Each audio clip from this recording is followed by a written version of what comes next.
আসসালামু আলাইকুম রহমতুল্লাহ।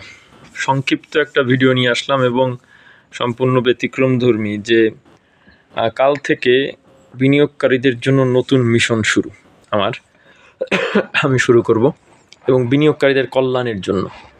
আসলে যেহেতু এই মার্কেটে আছি, বিনিয়োগকারীদের জন্য কিছু না কিছু করতে হবে মনে চায়। আর আন্দোলন যেহেতু সাকসেস হবে না, বিনিয়োগকারীরাও আসে না, আর অধিকাংশ বিনিয়োগকারী ঢাকার বাইরে থাকে, আর ঢাকার মধ্যে যারা থাকে তাদের মধ্যে দলাদলি। এই জন্য আগামীকালকে থেকে বিনিয়োগকারীদের কল্যাণের জন্য নতুন মিশন আমি শুরু করতেছি।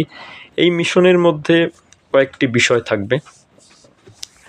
এর মধ্যে একটি বিষয় হলো বিনিয়োগকারীদের মার্কেট নিয়ে সঠিক ধারণা দেওয়া, জ্ঞান দেওয়া, কখন কি করার দরকার, এই একটা মিশন, যাতে বিনিয়োগকারীরা এখানে লুজার না হয়। দ্বিতীয় যে মিশন, এটা সবচেয়ে বেশি গুরুত্বপূর্ণ, সেটি হলো বিনিয়োগকারীদের কল্যাণের জন্য প্রতিদিন 2-1টা শেয়ারের অবজারভেশন দেওয়া।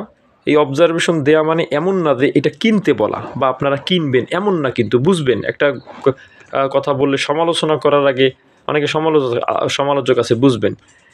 আমার জায়গা থেকে নিঃস্ব বিনিয়োগকারী, ক্ষতিগ্রস্ত বিনিয়োগকারীদের জন্য এমন কিছু শেয়ার রিপ্লেস করা, এমন কিছু শেয়ার তুলে ধরা তাদের সামনে, এমন কিছু শেয়ার নিয়ে আসা যাতে করে তারা এই শেয়ারগুলো নিয়ে চিন্তা করতে পারে, ভাবতে পারে, বা এই শেয়ারগুলো নিয়ে তারাও একটু দেখতে পারে, আমার কথার সঙ্গে মেলাতে পারে।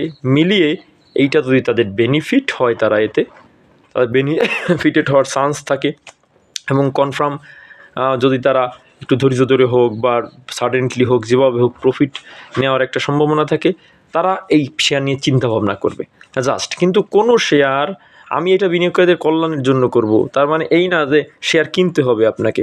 না, আপনি আগে শেয়ার জাস্টিফাই করুন, দেখুন, আপনি নিজে যাচাই বাছাই করুন, এরপরে আপনি সিদ্ধান্ত নেবেন। এতে কি হবে? প্রথমত সতর্ক করা বিনিয়োগকারীদের বিভিন্ন উচ্চমুখী শেয়ার নিয়ে, বিভিন্ন গ্যামলিং শেয়ার নিয়ে, যেখানে ক্ষতিগ্রস্ত হবে এই শেয়ারগুলো নিয়ে সতর্ক করা, মার্কেট এইভাবে সতর্ক করা। বিনিয়োগকারীদের জ্ঞানের জন্য আমি একটা ক্লাস করাই, এই ক্লাসটাও তাদের কাছে যেন সহজে পৌঁছে দিতে পারি সেই ব্যবস্থা করা, এবং শেয়ার নিয়ে আলোচনা করা। এই মিশন নিয়ে আগামীকালকে থেকে ইনশাল্লাহ আমি আপনাদের জন্য কাজ করব। আগে মানে যেহেতু মার্কেটের যে কন্ডিশন, অতএব এই কন্ডিশনে, এই অবস্থায় আর আন্দোলন, মানুষের যে অবস্থা, বিনিয়োগকারীদের যে টেন্ডেন্সি বা আন্দোলনে যে অবস্থা তৈরি হওয়ার দরকার, সেটা হচ্ছে না, হবে না। আমি এই আন্দোলনের আশাটুকু ছেড়ে দিয়ে আমি বিনিয়োগকারীদের জন্য স্বাভাবিকভাবে কাজ করবো ইনশাল্লাহ। তাতে যদি কেউ উপকৃত হয় আলহামদুলিল্লাহ, কেউ যদি উপকৃত না হয় ইনশাল্লাহ ক্ষতিগ্রস্ত হবে না। আসসালামু আলাইকুম রহমতুল্লাহ।